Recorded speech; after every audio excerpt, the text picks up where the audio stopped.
Bom, então nós paramos nessa tela, a apresentação, e dando continuidade, esse sistema que a gente tem aí, pelo que vocês estão vendo, ele é um on-grid ou é um sistema off-grid? O que é que vocês acham dele aí? Esse é o off, né? Esse é um off-grid. Você não vê... Eu vou mostrar o on-grid aqui na próxima e a gente volta para esse. Esse daí é o sistema on-grid. Então, vocês veem que aqui eu tenho a placa solar, desce, vai para o equipamento, que está aqui, é um inversor. Do inversor ele vem para cá, que seria energia convertida já em corrente alternada, está aqui a legenda, ó. Eu tenho aqui corrente contínua, que é gerado pelas placas, entrou no inversor, corrente contínua. Da corrente contínua, ele já faz a parte, muda no inversor, do inversor, ele já vem em corrente alternada. Em corrente alternada, ele chega aqui no quadro elétrico e alimenta a questão da residência, iluminação e TVs aqui. Aí, em contrapartida, ele vem aqui, ó, e manda para a rede elétrica, porque nós temos um medidor bidirecional, é aquele medidor que eu disse a vocês que ele enxerga tanto a energia que é gerada pela solar e manda para a rede externa, quanto ele volta com a rede elétrica e entra. Aqui você vê a setinha da corrente alternada verde saindo, ó, aqui e aqui. E aqui você vê a setinha vermelha, que é da rede elétrica, entrando. Então, ele é bidirecional, ele enxerga se há geração, ela sai. Se não há geração, a elétrica entra e faz. Então, o módulo que é bidirecional seria esse daqui, e ele enxerga. E, Jerry, o disjuntor que você falou que desliga a rede interna ficaria aqui, nessa caixinha, onde a gente pode tanto desligar a rede externa quanto a rede interna. E aí, daqui, ela vai para os equipamentos. Seria aqui nessa caixinha. É isso mesmo, ok. Aí, no próximo slide, eu coloquei aqui os dois formatos. Eu tenho aqui do lado esquerdo o off-grid e eu tenho do lado direito o on-grid. O que acontece? Eu tenho no off-grid, eu vou ter a placa eu tenho um controlador de carga. Esse controlador de carga, ele faz a questão da bateria, alimenta a bateria, o banco de baterias. Aí você tem o inversor de frequência e aqui você sai com equipamento. Você consegue ter um equipamento em corrente contínua. Espera que tem gente lá chamando, deixa eu ver aqui. Deixa eu ver se ela consegue entrar. Conseguiu, pronto. Aqui nós temos corrente contínua, fornece uma rede em corrente contínua. Você pode ligar equipamentos que trabalham com corrente contínua direto nele. E nele você faz justamente a conversão de corrente contínua para corrente alternada. Então você tem aqui inversor de frequência, converte energia para que possa ser utilizado em equipamentos elétricos convencionais. Tem gente lá? Tem não. Aí o que acontece? Se você precisa interligar equipamentos de corrente alternada, você liga através dele. Corrente contínua, você pode pegar dele aqui, ou do circuito dos equipamentos em corrente contínua. Se é corrente alternada, você tem que pegar depois do inversor. E nos módulos, aqui na parte on-grid, a gente vai ter o seguinte, os módulos fotovoltaicos já desce direto, vem para o inversor. O inversor, ele vem tanto a parte da rede elétrica, quanto você tem a parte de geração, mandando para sair. Então, você tem o inversor, gerencia a energia gerada e converte em AC e injeta na rede. E aí tem a rede elétrica que produz e o excesso é injetado na rede elétrica convertido em créditos. Como é que funciona essa questão de crédito? Nessa função de crédito, você vai... A sua energia excedente, porque, por exemplo, você vai gerar uma quantidade de energia elétrica que nem sempre você vai consumir. Nós calculamos de acordo com a demanda que você tem na sua casa. Mas digamos que você viajou ou que não tem ninguém em casa, ou então tem uma quantidade de pessoas reduzidas porque o pessoal sai para trabalhar e tal, e fica uma questão reduzida de pessoas na casa, aí o que acontece? Você vai produzir a mesma energia como se todo mundo estivesse lá utilizando os equipamentos que você tem em casa. Só que você não vai consumir essa energia. Então, essa energia é jogada na rede. Deixa eu voltar aqui o slide, que é justamente aqui. Ele joga na rede. E ele passa pelo medidor bidirecional. E o medidor bidirecional, ele computa esses dados e lhe dá como crédito. Porque é justamente essa energia que você utiliza à noite. Você vai utilizar o crédito. Aí me diga uma coisa, e professor, e se eu não utilizar esse crédito completo? Porque, digamos que eu estou gerando energia, eu não vou ter meus equipamentos ligados em 100%, eu vou ter os créditos sendo gerados e dando energia para equatorial. Eu posso usar esses créditos? Pode utilizar esse crédito. Você pode utilizar na sua residência e até em 3 residências que tenham que você tenha o seu nome na mesma conta, que você tenha conta de energia e que seja na unidade federativa, que seja no mesmo estado. Você pode utilizar até 3 residências. Então, você tem o sistema off-grid, que é esse. Você tem o sistema on-grid, que é esse.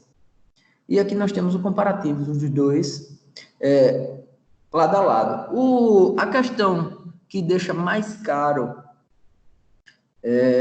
o off-grid é pelo fato de que você tem um controlador de carga. Esse controlador de carga ele já ficaria junto com o inversor. Você tem um banco de baterias, que esse banco de baterias, para você ter a quantidade de ampere por hora, que a bateria é ampere-hora, você tem, ela fornece uma quantidade de amperes por hora. Vamos lá, a bateria de um carro, você tem de 45 amperes, você tem de 60 amperes, você tem a de um caminhão que é 150 amperes, e aí você faz uma associação de baterias em paralelo, nesse caso, porque você continuaria fornecendo 12 volts, se você colocar em série, ela vai se somando, 24, 36, 48, então a gente só quer que seja 12 volts, porque o equipamento é em 12 volts, a gente coloca as baterias em paralelo, e quanto mais baterias, maior a autonomia que você tem. Por exemplo, se você tem uma bateria de 60 volts, 60 amperes, e você tem um consumo de 30 amperes, essa bateria só vai demorar 2 horas. Isso se ela tiver 100%, se a gente tiver um sistema garantido em 100%. Então, assim, aí você já vai colocar outra bateria. Aí você tem 2 baterias de 60 amperes colocadas em paralelo, você vai ter 120 amperes para fornecer. Então, você vai ter uma autonomia de, ao invés de ser 2 horas, você duplicou para 4 horas. Então, quanto maior a quantidade de baterias, nesse sentido, melhor. Apesar do que na hora de você carregar, você vai ter um problema para carregar essa bateria, porque se a bateria tiver muito descarregada, você vai ter que isolar banco de baterias para poder o retificador conseguir carregar. Ou então você vai ter que colocar um retificador muito robusto para poder carregar a quantidade de baterias, dependendo da quantidade de baterias que você tiver. Você tem fatores assim, que complicam essa questão do off-grid. Então, o on-grid é mais simples de a gente trabalhar com ele. E, assim, a gente não tem esse custo do banco de baterias para que a gente coloque no sistema on-grid. A gente tem um fornecimento da Equatorial ao mesmo tempo que nós temos o nosso de energia fotovoltaica. Quando um não funciona, teoricamente, o outro deve funcionar. Vamos lá. Eu quero fazer uma pergunta, professor. O senhor falou aí que com o grid a gente consegue fornecer energia para a companhia elétrica, né? Isso, correto. Então, me diga uma coisa. Vamos supor que o senhor faça aí a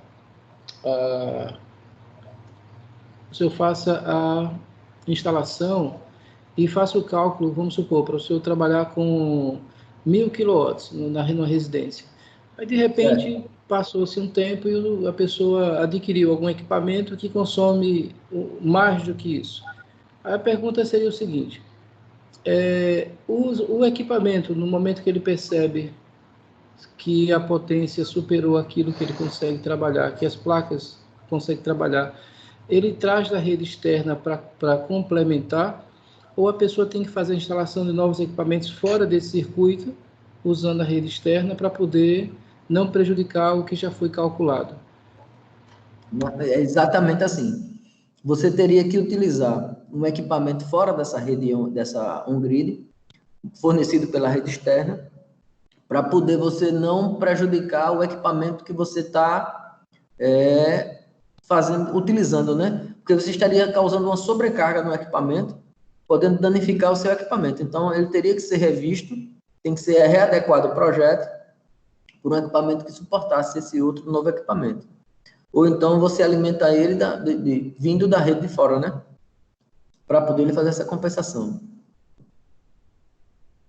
Certo. Eu tenho um detalhe até que eu falei hoje com um colega a respeito de... Ele tem um transformador na fábrica dele e ele paga aquelas taxas de demanda, né? Que é R$ 2.800 que ele paga, que é o valor mínimo que a companhia pede para que a pessoa tenha a instalação com limite mínimo de consumo. Então, ele instalando as placas solares, mesmo assim ele continua pagando a demanda de R$ 2.500. Eu achei assim que é uma coisa meio complicada para a pessoa pensar em investir quando a pessoa tem uma subestação na empresa, né? Acaba sendo um fator complicador isso, né? Ele teria que ter uma geração de energia muito grande, né? Para poder suprir essa demanda dele. Não é isso ou eu entendi errado? Não, o cálculo que foi feito para ele foi dentro da capacidade que ele precisa. Até o projeto dele deu R$ 600.000, que era para fornecer. Ele tem um consumo em média de R$ 20.000 de energia lá, deve ter na faixa de uns 45 quilowatts, né? 45.000 quilowatts, né? Então, o que eu digo é o seguinte: quando você tem uma empresa, você faz a subestação, né, para poder você captar a energia da alta tensão, para você baixar para os seus equipamentos. Aí, quando você faz a contratação desse serviço, a Equatorial ela faz com que você pague um valor de demanda, né, que o senhor já conhece como é. Então, Entendi. é um valor alto, né? Vamos supor, na fábrica que eu trabalho, a gente paga 3.000 e poucos reais. Esse rapaz paga 2.800, é um valor fixo, né? Isso, Certo. a partir do momento que, se você gastar menos, você vai sempre pagar esse valor. Mas ele vai ter que Então, pagar um valor fixo. esse valor é fixo para a Equatorial, R$ 2.800 que ele paga, que ele Entendi. consuma ou não. O que só vai variar é o seguinte: quando ele passar desse limite, aí ele consome normal, não vai ter nenhum acréscimo a mais. Ou seja, ele tem que consumir sempre acima de R$ 2.800. Aí ele vai estar em lucro.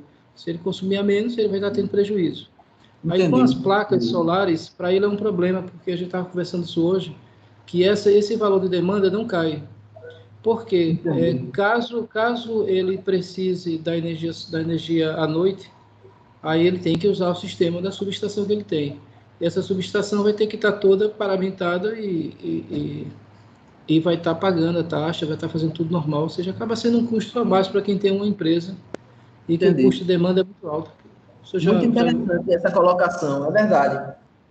Porque como esse valor é fixo, ele não pode deixar de pagar, ele vai fazer um investimento na rede solar, mas não vai ter beneficiamento de barateamento desse valor.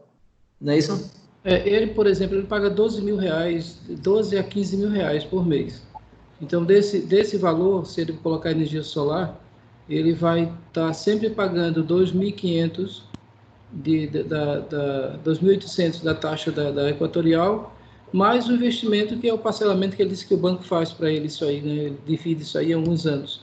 Mas Exatamente. mesmo assim acaba ficando sempre maior do que o valor que ele paga hoje, que é uns R$ 15.000 mais ou menos. Eu achei que assim fica um negócio um pouco complexo para você pensar, porque na realidade você vai ter um benefício, mais daqui a 5 anos.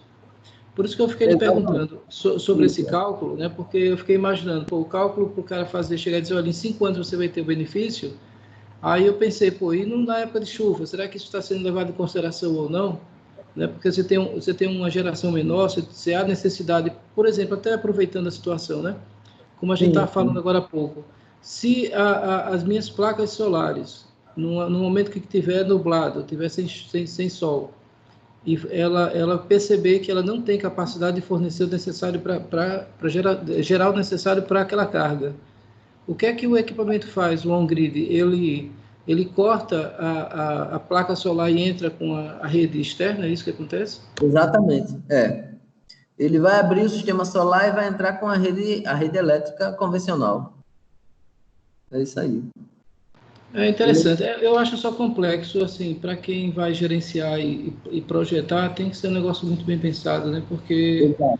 existem alguns fatores aí que a pessoa tem que analisar, principalmente nesses pequenos cálculos, senão a pessoa gasta o dinheiro porque é bonitinho, mas no final das contas o lucro não vem no momento certo. Exatamente, isso mesmo. Muito bem colocado. Vamos lá. Aí nós temos aí as principais funções do Sistema Interligado Nacional. A transmissão da energia gerada pelas usinas para os grandes centros de carga. A integração entre os diversos elementos do sistema elétrico para garantir estabilidade e confiabilidade da rede. Isso que ele está falando é o seguinte. Existe uma função que é o Sistema Interligado Nacional, que ele interliga todas essas questões de geração de energia.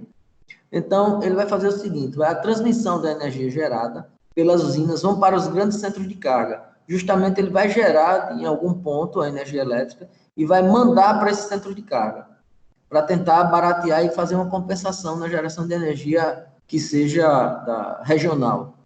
A integração entre os diversos elementos do sistema elétrico para garantir estabilidade e confiabilidade da rede. Quando ele fala de integração dos diversos sistemas elétricos, é justamente as redes estarem todas interligadas, que é justamente para poder você ter essa confiabilidade. Quando um não mandar, o outro manda e faz a compensação. A interligação entre as bacias hidrográficas e regiões com características hidrológicas heterogêneas, de modo a otimizar a geração hidrelétrica. É justamente quando a gente fala de unir as redes. Você vai interligar a questão da otimização da geração de usinas hidrelétricas, porque nós temos rios diferentes, que ele é justamente aqui hidrológicas heterogêneas, regiões com características dos rios diferentes. Então, como os rios são diferentes, se você interligar, você vai ter uma otimização da geração hidrelétrica. É um dos benefícios. A integração energética com países vizinhos, Paraguai, Uruguai, Argentina e Venezuela. Aí vamos lá, sistemas isolados de energia elétrica.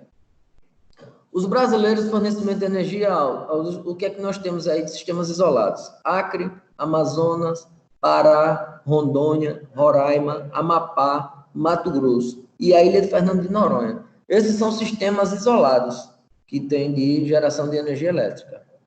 Aí, com a interligação de Manaus e Macapá no sistema interligado, a participação dos sistemas no país fica restrita a menos de 1%. Aí vem, os custos de geração dos sistemas isolados são maiores do que o sistema integrado nacional, pelo uso de combustíveis fósseis. O que acontece? Todos esses que a gente tem, todos esses que foram citados, são gerações de energia que são diferentes da hidrelétrica. Nós temos alguns que são parte da hidrelétrica e temos outros que são de combustíveis fósseis. E nessa questão de geração dessa energia, ela fica mais caro do que a geração de energia convencional pela energia elétrica, ou pela energia hidrelétrica. E pela necessidade de transporte dos combustíveis por longa distância. Principalmente porque nós temos, se você avaliar aqui, nós estamos falando do Acre, do Amazonas, do Pará, Rondônia, Roraima, Amapá e Mato Grosso e Fernando de Noronha. É justamente essa questão de locais mais isolados, difícil acesso, onde a questão de você levar um combustível para lá, ele é complicado, porque você vai utilizar outros meios de transporte, outras coisas que não são tão simples assim. Microgeração de energia solar a partir de fontes renováveis. Vamos lá.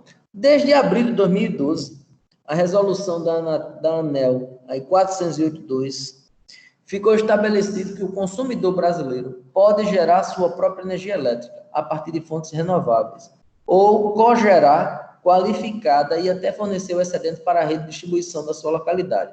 Isso eu coloquei esse artigo aqui para a gente poder saber, esse número desse artigo aqui é interessante. 482 de 2012. Isso foi uma resolução da ANEEL, revisada em 2016, onde ela coloca esse item. Ficou estabelecido que o consumidor brasileiro pode gerar sua própria energia elétrica a partir de fontes renováveis ou cogeração qualificada. A cogeração, que ele fala, é gerar uma energia de forma secundária, onde você tenha uma geração de energia através de vapores, que no caso seriam as caldeiras de usina, seria você utilizar gerar o vapor para poder aquecer uma água, você gerar energia e aquece a água, você utilizar uma parte quente para gerar uma outra forma de energia, para poder você fazer uma segunda geração de energia, seria uma cogeração, e fornecer o excedente para a rede de distribuição. Então, esse aqui é o artigo que permite que a gente faça isso. Então, nós temos a microgeração e a mini-geração. Microgeração, capacidade elétrica de até 75 kW. E a mini-geração, capacidade instalada entre 75 e 5.000, ou de 75 a 3.000 kW por fonte hídrica. Seria a mini-geração de energia. Tem a microgeração e a mini-geração. Então, quadros de matriz energética do Brasil. Eu trouxe aqui o seguinte para vocês. Estou colocando aí um gráfico de pizza, onde a gente tem a matriz energética no Brasil. Como a gente pode ver aqui, ó, nós temos hidráulica, 2,5%, biomassa, 9,8%, 1,6% de outras fontes, nuclear, 4,9%, gás natural, 22%, petróleos e derivados, 31,9% e carvão, 27,1%. Eu tenho aqui outras fontes renováveis. Aqui tenho carvão e lenha, 8%, derivados da cana, esse daqui, tem a hidráulica, 12%, gás natural, petróleos e derivados. Essa daqui é a matriz energética brasileira em 2017. Esse daqui foi foi a edição de 2018, onde registrou esse gráfico em 2017. Então, aqui nós temos os quadros, e esse quadro aqui representa o Brasil, a geração do Brasil. Comparando o consumo de energia proveniente de fontes renováveis e não renováveis no Brasil e no mundo. Então, eu tenho aqui os dois gráficos, energias renováveis e não renováveis. Então, nós temos aqui 43% renovável e não renovável 56,5%. E aqui eu tenho, esse ano aqui como base 2016, tenho 14% e 86%.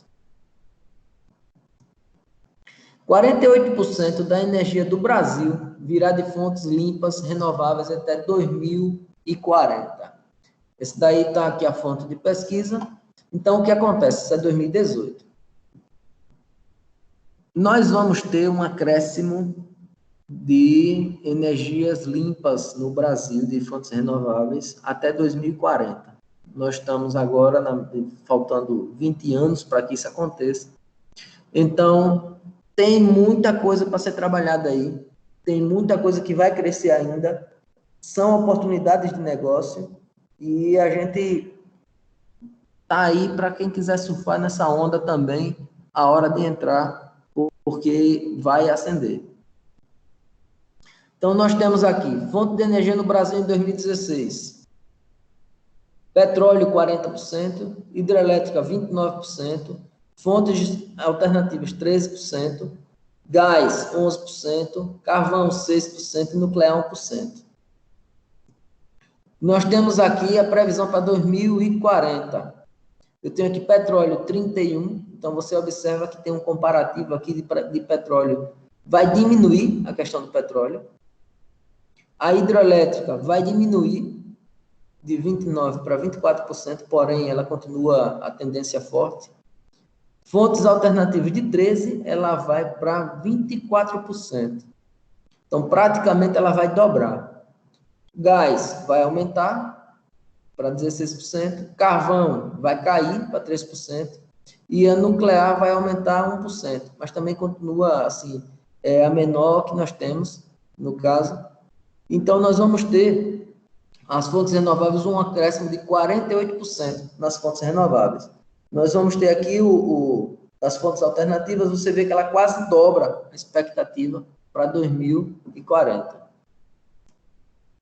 O Brasil tem a matriz energética menos poluente entre as grandes economias. O Brasil é o país que apresenta a matriz energética menos poluente entre os grandes consumidores globais, sendo a nação com maior participação de fontes renováveis. Mostra o relatório do mercado e tal. O Brasil, elas tem uma vantagem muito grande. A gente sai na frente, a gente acreditou, e nós temos um aproveitamento de fontes renováveis, um dos maiores do mundo. E, assim, como eu mostrei no slide anterior, a gente só tem a tendência de crescimento, né? É a hora realmente da gente repensar, da gente poder pensar no impacto ambiental, mostrar que a empresa pode ter um diferencial a partir de uma matriz energética mais limpa.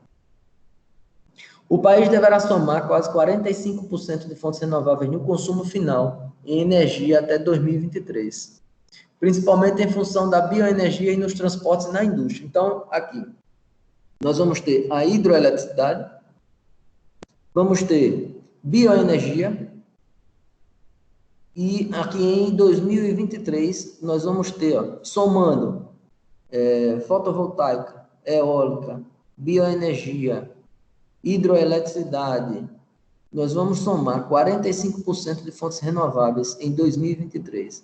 Atualmente, esse percentual corresponde a cerca de 43%.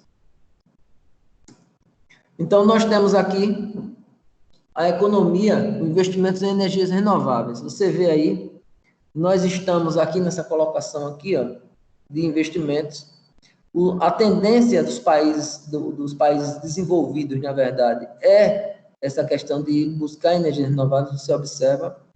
E nós vamos ter a China aqui em bilhões de dólares, 758 bilhões de dólares. Estados Unidos, 356 bilhões de dólares. Japão, 202 bilhões de dólares. Alemanha, Reino Unido, Índia, Itália e Brasil. Nós estamos em 1, 2, 3, 4, 5, 6, 7, 8º lugar no mundo em investimento em energias renováveis. E como você viu, essa tendência é crescer. Na verdade, nós vamos evoluir nessa parte de energias renováveis. Tranquilo, pessoal? O que foi que vocês acharam aí? Tem alguma dúvida, alguma colocação? Dr. Gerry, alguma contribuição para a gente aí?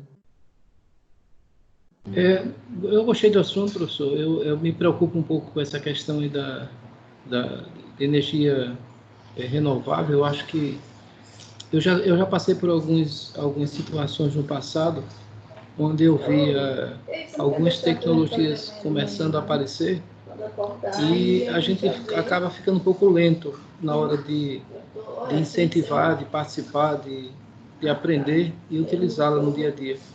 E eu acho que essa está sendo, a energia solar está sendo está tendo um bom resultado, né? Tem muita gente que está se segurando nela em termos de empresas que estão investindo nisso.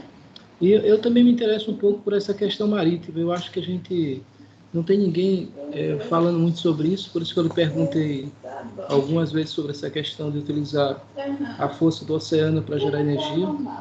É uma boa ideia para a gente que está se formando agora em engenharia.